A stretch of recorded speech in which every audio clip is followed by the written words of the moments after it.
بسم اللہ الرحمن الرحیم۔ السلام علیکم ورحمۃ اللہ وبرکاتہ۔ حضور صلی اللہ علیہ وآلہ وسلم مشکل وقت میں ہمیشہ یہ 3 دعائیں مانگتے تھے۔ دعائیں درج ذیل ہیں۔ بسم اللہ الرحمن الرحیم۔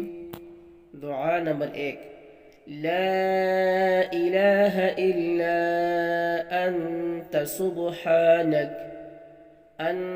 سبحانک انی کنت من الظالمین۔ دعا نمبر 2، لا الہ الا اللہ الحلیم الکریم۔